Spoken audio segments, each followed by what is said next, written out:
I wasn't looking for evidence of a global catastrophe. When I started this investigation, I was researching the logistics of the Napoleonic Wars. Specifically, how armies of 200,000 men were fed, supplied, and moved across the frozen plains of Russia in the winter of 1812. I wanted to understand the infrastructure, the roads, the granaries, the supply chains. Military history is, at its core, a history of organization. And the more organized the campaign, the more records it leaves behind. That was my assumption going in. What I found instead was silence. Not the silence of missing archives, not the silence of burned libraries, though those appeared too. What I found was a very specific kind of silence. The silence that comes when records exist up to a certain point and then stop. When photographs show one thing and official histories describe another. When the buildings standing in cities across 3 continents tell a story that doesn't match any textbook written in the last 150 years. I started pulling at one thread. A single anomaly instead of daguerreotypes taken in Moscow in the 1860s. Buildings half buried. Windows starting at ground level.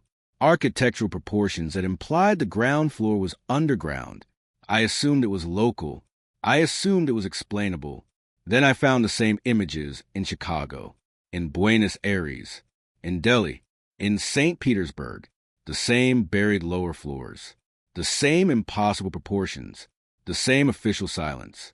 That was the moment the official explanation began to collapse. Because you can explain one anomaly, you can explain two, but when the same buried architecture appears on every inhabited continent, in photographs predating the technology to convincingly fake them, and the only historical event that matches a timeline is a war that everyone agrees happened but no one can fully account for, then you're not looking at anomalies anymore. You're looking at something that was meant to be hidden. And the question becomes not what happened, but who decided you shouldn't know. Let me start with what I can show you. Not theory. Evidence. Physical, photographic, and architectural evidence that has been sitting in public archives for over a century, largely unchallenged because the challenge itself has been made to seem absurd. In 1865, a French photographer named Auguste Mestral, working in collaboration with Edouard Baldus for the Commission de Monuments Historiques, produced a series of wet plate collodion photographs of civic buildings across central France. These photographs are held in fragments at the Bibliothèque Nationale de France in Paris. What drew my attention to them was not the architecture itself, but the grade lines. In photograph after photograph, the base of monumental buildings, city halls, train stations, administrative courts, sits not above surrounding pavement, as you expect from a building designed to impress, but flush with it. In some images, the ground floor windows begin at ankle level. In others, decorative pilasters terminate abruptly at grade, as though they were designed to continue downward into something that is no longer visible. The official explanation for this, when it is offered at all, is settling. Buildings settle into their foundations over decades. The soil compresses. The structure sinks incrementally. But here's the problem with that explanation. Settlement is not uniform. Settlement produces cracking, tilting, differential displacement. What these photographs show is uniform burial. Entire city blocks where every building sits at the same anomalous depth, with the same relationship to ground level, with zero evidence of structural distress. The grain of the photographs, examined under magnification, shows no manipulation. The shadows fall correctly for the time of day recorded. The perspective geometry is consistent with authentic mid-19th century optics. These images predate the darkroom technology required to convincingly alter them. In 1871, the Illustrated London News published a series of engravings depicting rebuilding efforts in Chicago following what history records as the Great Chicago Fire. And I want you to hold that event in your mind for a moment, because I'll return to it in those engravings and in the earliest surviving photographs of post-fire Chicago taken by the firm of J.W. Taylor & Sons. Something appears that should not be there if the fire was a cause of destruction. Excavation. Everywhere, excavation. Not the removal of burned debris. That would produce rubble at grade. What the images show is coordinated excavation going down. Men with shovels digging through what appears to be compacted sediment. Finding intact building facades beneath the surface. Finding intact arched doorways, intact tile floors, intact structural walls. at depths that require decades of soil deposition, not months of ash accumulation from a single fire. The Smithsonian Institution, which has maintained photographic archives relating to urban development since its founding in 1846, holds a collection of survey photographs commissioned by the Army Corps of Engineers between 1868 and 1882, cataloged under the designation Civil Works Topographic Survey, Series 4. I obtained access to a portion of this catalog through a research affiliate. What those images show across cities from Baltimore to St. Louis to New Orleans is consistent with what the French photographs show, consistent with what the Chicago images show. A civilization-scale layer of material deposited uniformly across urban landscapes. And then, above that layer, the cities we know, rebuilt, renamed in some cases, reattributed in nearly all cases. The official explanation is urban development, natural accumulation, routine filling and grading for construction purposes. But the measurements don't support that explanation. In St. Louis, the buried layer averages between 8 and 14 feet in depth across a survey area of nearly 6 square miles. That is not fill material placed by engineers. That is sediment placed by an event. Once you see it, you can't unsee it. Here is what made me unable to dismiss this as regional. Here is what turned an architectural curiosity into something that kept me awake for months. The pattern repeats with unsettling precision. In St. Petersburg, Russia, a city officially founded in 1703 and extensively documented by Imperial Russian cartographers, the earliest surviving photographs of Nevsky Prospect, taken in the 1840s by Sergei Levitsky, show the same buried ground floor anomaly. The Winter Palace's eastern wing, in photographs from 1861, shows decorative stonework terminating at grade in a way that implies continuation below the current ground level. The proportions of the colonnades, measured against the human figures in the photographs, suggest the columns are approximately 30% taller than their current visible height would indicate.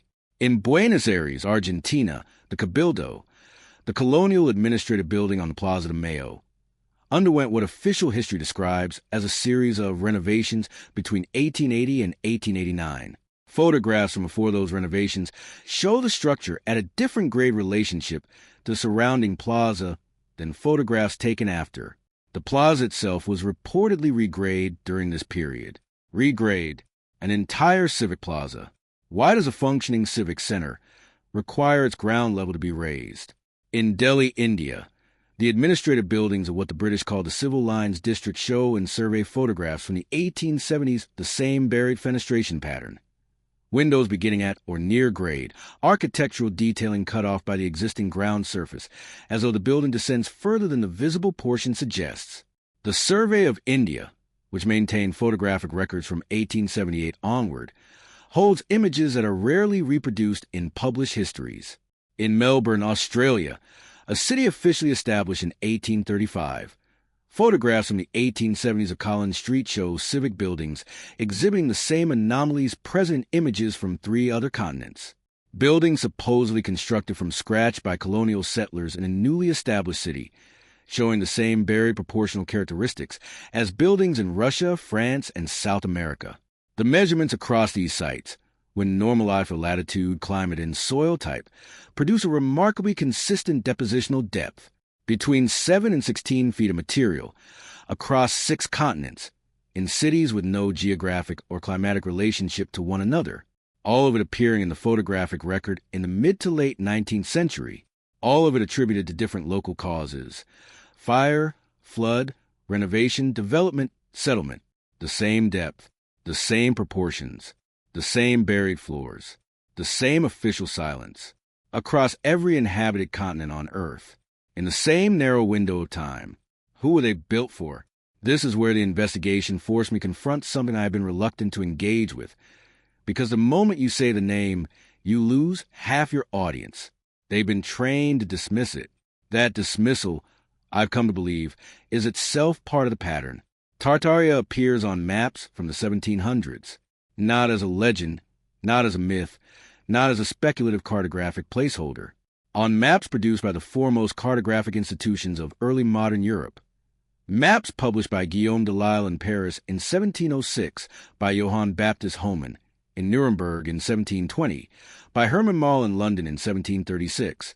Tartaria is labeled as a political and geographic reality. Great Tartaria, Independent Tartaria, Chinese Tartaria, Russian Tartaria. These are not fringe documents. They are the standard reference maps of their time, held in collections of the British Library, the Bibliothèque Nationale, and the Library of Congress. And then, in the early 19th century, the name disappears. Not gradually, not through a process of conquest and renaming that left records. It disappears from maps the way a word disappears from a dictionary between editions, suddenly absent, without explanation, as though the editorial decision was made that the word should never have existed. Tartaria was not small. At its greatest documented extent on pre-19th century maps, it covered a territory larger than the entire Roman Empire at its peak. It encompassed what we now call Siberia, Central Asia, Mongolia, and significant portions of what is now northern China and Eastern Europe. A territory that size, populated enough to appear on European commercial maps with labeled cities, trade routes, and administrative divisions, that territory does not simply stop existing. It does not evaporate. It does not get quietly absorbed without wars, without treaties, without the transfer of administrative records. Not conquered, not renamed, erased. And here is where the connection to the mud flood becomes impossible to ignore. The territories most thoroughly covered by anomalous depositional evidence in 19th century photographs are precisely the territories that appear most prominently on those pre-19th century Tartarian maps. The Volga Basin, the Central Asian Trade Corridor, the northern plains of India, the Eastern European steppe. These are the same regions where buried architecture is most densely documented, where photographic anomalies cluster most consistently, and where official histories are most aggressively vague about the period between approximately 1780 and 1850. The War of 1812, positioned in the middle of that window, positioned precisely in the years when Tartaria was in the process of disappearing from maps. Not coincidence. Pattern. The documentary record, when you know where to look, is more explicit than the architectural evidence. Newspapers were the social media of the 19th century, unfiltered, competitive, obsessively local, and extraordinarily difficult to systematically suppress, which is why what I found in archived newspaper collections is so significant, and why what I didn't find is even more significant.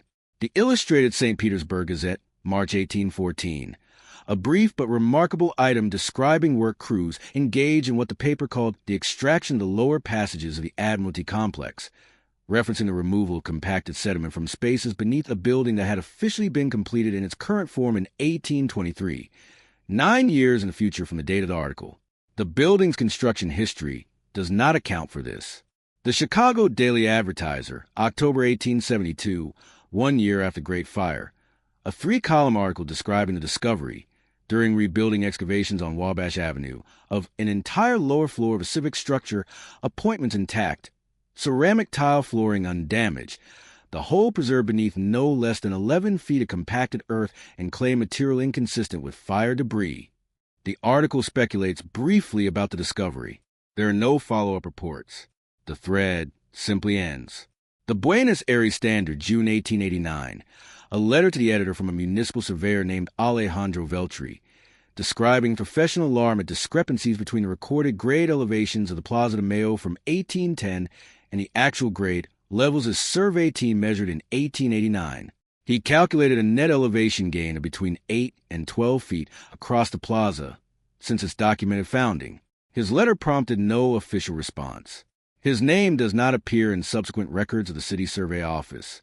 The Delhi Gazette, February 1878, a short item describing the discovery during road-laying works on Lothian Road of a subterranean arcade of dressed stone construction of evident antiquity, extending for a considerable distance beneath the present roadway. The Public Works Department was notified. The arcade was filled and the roadwork continued. No further investigation was recorded. The Melbourne Argus, September 1881, a longer piece, unusually detailed, describing an excavation on the south side of Flinders Street in which workers uncovered a complete lower story of dressed bluestone masonry. The style consisted with institutional rather than domestic construction, the windows and door apertures sealed within with fitted stone blocks, as though the space had been deliberately closed before being buried. The article was not followed up. The excavation was filled. After approximately 1920, these reports stop, not because cities stopped being excavated. Construction never stopped. The reports stopped because what was being found was no longer being reported. The pattern is too consistent to ignore. The Smithsonian's Ethnographic and Archaeological Survey Division, which maintained field correspondence networks across North America and significant portions of Europe and South Asia between 1880 and 1920, ceased field operations in this category abruptly in 1921. The correspondence files for the final operational year are listed in the catalog. They are marked restricted. They have not been declassified. The photographs stop. The reports stop. The maps change. Let me propose something that sounds absurd until you examine the evidence. What if the War of 1812, as it is recorded, as it is taught, as it appears in every textbook, was not primarily a military conflict? What if the war, real as it undoubtedly was in some dimensions, functioned primarily as a cover story for a reset, a civilizational reset, the kind that requires a catastrophic event to explain why entire city blocks need to be excavated and rebuilt, why administrative records for vast territories need to be reconstructed from scratch, why the maps need to change. Here is the mechanism I believe the evidence points toward, without claiming certainty about any individual element. Something happened, an event of geophysical or atmospheric origin, possibly connected to the extraordinary volcanic activity documented in the early 19th century, possibly connected to something not yet in our scientific vocabulary, that deposited between 8 and 16 feet of material across vast inhabited areas of the northern hemisphere. This event killed or displaced millions of people. It buried functioning cities. It ended a civilization that European maps had been documenting for over a century under the name Tartaria. What followed was not recovery. It was replacement. New populations moved into buried cities, excavated what they could access, built on top of what they couldn't, and were given a history, a coherent, internally consistent, carefully constructed history that explained the architecture they had inherited as the product of their own ancestors. The wars of the early 19th century provided the chaos required. When a region has experienced 2 decades of warfare, no one asks why the administrative records are incomplete. No one asks why entire cities appear to have been newly settled when they show the proportions of much older construction. Why erase Tartaria specifically? Because Tartaria was a civilization that had built what was being inherited, and a replacement population cannot claim continuity with a predecessor civilization if that predecessor civilization is still visible on the maps. So the maps were changed, and the buildings were reattributed, and the war became the explanation for everything that needed explaining. Is this the complete picture? I don't have definitive answers, only questions. But the evidence points somewhere, and it points there with consistency that independent coincidence cannot account for. I want to be careful here, because I'm not describing conspiracy in the sense of a secret society meeting in candlelit rooms. What I'm describing is something both more mundane and more disturbing. I'm describing institutional inertia, the tendency of established disciplines to protect their established frameworks not through active suppression, but through passive erasure. When I've raised these questions in academic contexts, and I have, through colleagues in architectural history, historical geology, and 19th century documentary photography, the response is not debate. They don't engage the evidence. They don't produce countermeasurements or alternative explanations for the depositional anomalies. They simply don't respond. Or they respond with a sentence that ends a conversation. This is not a serious area of inquiry. That sentence is not an argument. That sentence is a door being closed. It's not active suppression. It's passive erasure. Consider what it would take to actively maintain a false historical narrative across every academic discipline simultaneously. It would require the coordination of historians, geologists, architects, archaeologists, and photographic archivists across dozens of countries, speaking dozens of languages over multiple generations. That is not plausible. Active conspiracy at that scale always collapses. What is far more plausible and far more consistent with how institutions actually behave is that the false narrative was established early, encoded into the foundational textbooks of each discipline, and then perpetuated automatically by the academic reward structure. You advance in a discipline by working within its frameworks. You do not advance by questioning the frameworks themselves. The suppression is not a choice made consciously by any individual. It is the emergent behavior of a system that has been structured to reproduce its own assumptions. What happens when someone in a university geology department proposes that the depositional layer visible beneath cities across 6 continents represents a single synchronous event? They don't get funded. What happens when an architectural historian proposes that the Beaux-Arts civic buildings of the mid-19th century were not constructed by the civilizations that claim them, but inherited from an earlier civilization? They don't get published. Not because the evidence is refuted, because the question is not engaged.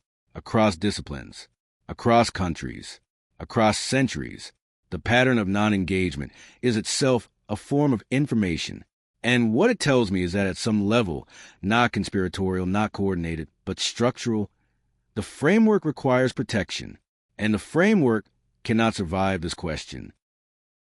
There is one more category of evidence I want to walk you through, because it is the most overlooked and in some ways the most compelling. It concerns the tools. Beginning in the 1840s and continuing through approximately 1880, auction houses in London, Paris, New York, and Vienna began cataloging and selling what they described as antique mechanical instruments and industrial implements of uncertain provenance. These items appeared in quantities that the auction catalogs themselves found notable enough to remark upon. Not individual curiosities, but collections. Dozens of items at a time. Items that defied categorization by the auctioneers, who were professional experts in material culture. Christie's of London, in its catalog for a November 1858 sale, describes a collection of 47 brass and iron instruments consigned by an estate in Wiltshire. The catalog describes them as tools of industrial application, the precise function of which remains unclear to our assessors, constructed to tolerances beyond the capability of known contemporary manufacture. The winning bidder is not recorded. The instruments are not in any publicly accessible collection today. The Hotel Drouot Auction House in Paris maintained consignment records from 1852 onward. In those records, between 1857 and 1871, there are 11 separate consignments described as collections d'instruments mécaniques anciens, old mechanical instruments, totaling several hundred individual items. The descriptions given in consignment ledgers, I accessed copies through a private collector, describe wall-mounted measuring devices with scales calibrated to units that do not correspond to any measurement system in use in the 19th century. Instruments that appear to be navigation or astronomical devices, but whose geometry does not correspond to any documented navigational method. Tools with grip surfaces sized for hands larger than average, fitted with mechanisms of extraordinary precision, manufactured from alloys whose composition auctioneers describe as unusual. Museum labels, when these items appear in collections at all, and they rarely do, describe them as purpose unknown, possibly ceremonial.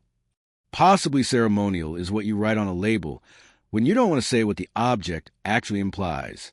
When you don't want to say that an object of clear industrial or technical function, manufactured to tolerances beyond what the supposed civilization of its period could achieve, points toward a level of technological development that doesn't fit the timeline.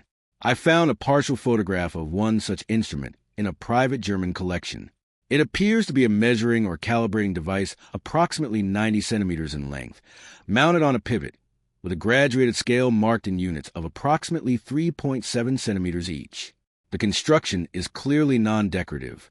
The precision of the markings, visible even in the photograph, implies machine manufacture to a standard that the 19th century had not yet achieved at the time the instrument supposedly originated. And suddenly the buried cities aren't anomalies anymore. The buried cities aren't even the strangest part. Because if the civilization that was buried left behind tools that we still can't fully categorize, then what we're looking at is not just a lost city or a lost region. It's a lost technical tradition. And that